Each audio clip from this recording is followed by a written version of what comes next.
Hey YouTube, this is another video in my series of tool reviews, and today I've got a Ryobi. It's a P737, I believe it's a D, P737D, 18 volt cordless high pressure inflator with digital gauge.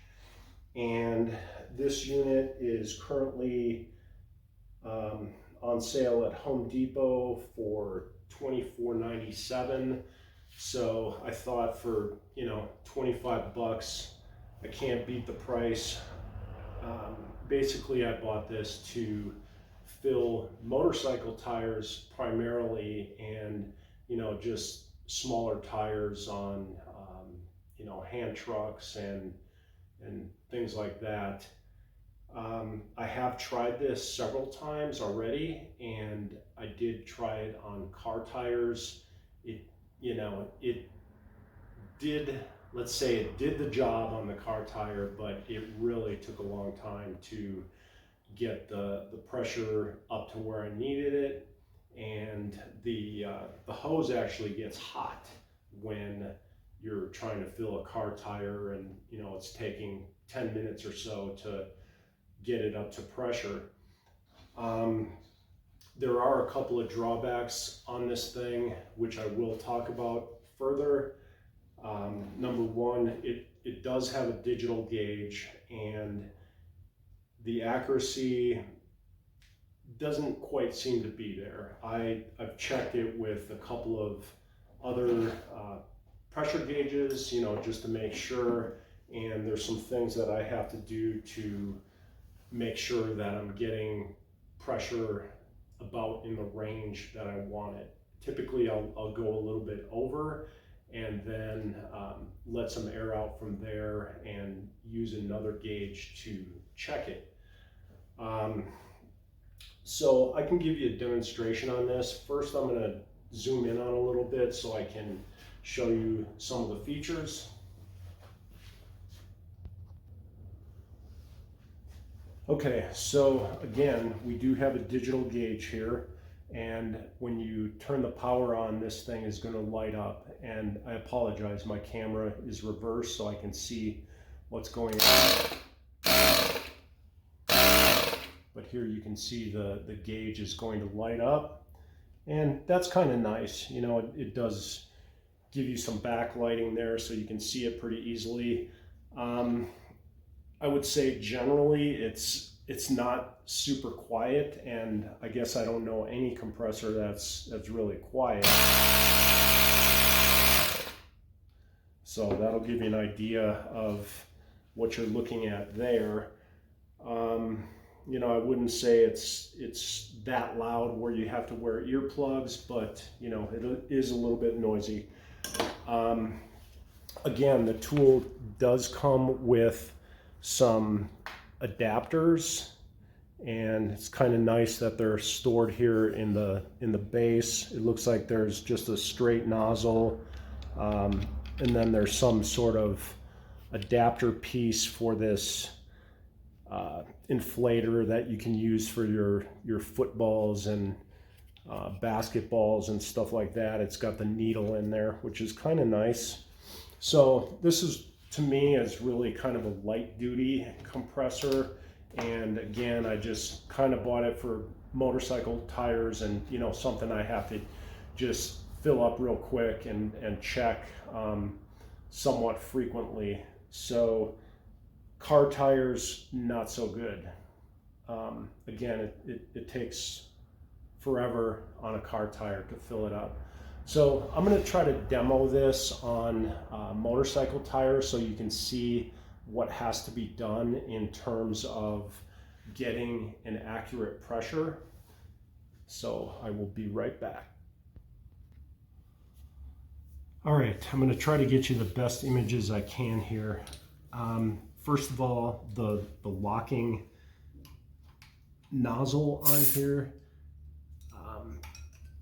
It's the reason I don't like it is because I've got to, kind of work my way around the spoke on the motorcycle tire, and then you just hit the lever to lock it down. I mean, it's doable, it's usable, but it's a little bit of a pain. I guess I'd rather just hold the nozzle on there like a regular air hose to fill up car tire. All right, so again, here my camera is reversed, so I'm going to tell you what the readout gives me. So I'm going to press the trigger, turn it on.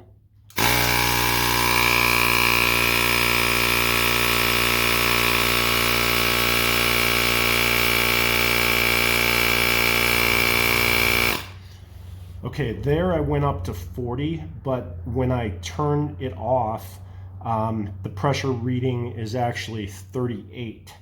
So I'm going to overfill this by 2 pounds. Let's say that I want to get the pressure to 40, so I'm going to fill it up to 42.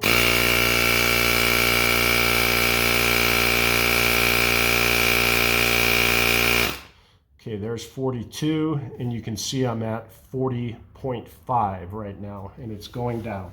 So I probably lost about a half a pound there when I took the lock off, and that's another kind of a drawback of this locking feature on the nozzle.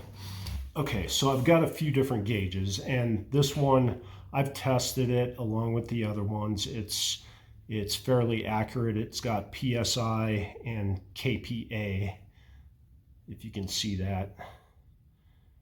Okay, so we're going to go for 40 PSI is what I'm looking for.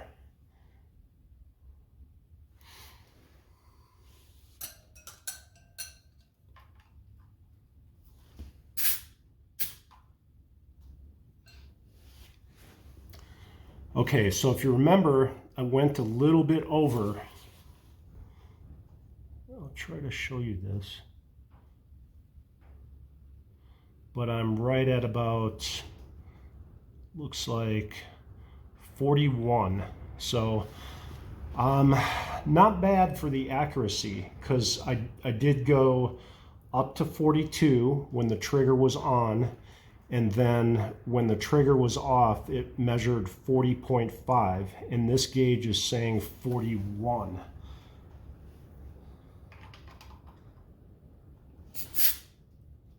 So we'll try it one more time. Just a hair above 40. So again, you probably can't see that. Sorry about the camera. But just a hair above 40. So I like that. Actually, I believe the pressure that's required here is about 38 to 40. So I'm right about where I want to be. So okay, so just to summarize on this air pump, air compressor, light duty for sure. It does have a couple of drawbacks that I don't like. You know, this might be an advantage for somebody, but it does have that locking lever on the nozzle. That can be good or bad, I guess, depending, you know, what you're using it for. It does seem a little bit flimsy to me. It's this is plastic, so I don't know. I mean, it just doesn't seem that heavy duty. Like, you know, maybe I may have to replace the hose at some point, and I don't know if I'm going to be able to. The second thing is the accuracy. And as I showed you on the motorcycle tire, when the trigger is on and the compressor is running, it's going to measure about 2 pounds higher than it does when you've got it turned off. So, so I would typically go by the pressure reading when it's off, first of all, and then secondly, you're going to want another pressure gauge to verify that your pressure is accurate. Now, the accuracy on this thing, I suppose, can be debated, and I don't know if I'm sure there are some specifications on it from Ryobi, but I'm not going to get into that. I'm going to, basically I'm going to check it to make sure that the pressure is correct. I'm not going to go by this gauge. This gauge is just a reference for me. That being said, the price just under $25. It's not, it's not going to break the bank. It is very, compact, I guess, mobile. You can bring it around the house with the battery and, fill up all your basketballs and footballs and pool toys and whatever. So from that respect, I would say that, it's got some advantages. Again, price isn't too bad. So I think I'm going to give this, I don't know. I'm on the fence a little bit on this one. I'm going to say like a 5 or a 6. But for the price point, I would probably go a little bit higher, maybe 6 or 7. So anyway, that's my review on this Ryobi compressor. So I hope that helps, and stay tuned for the next tool review.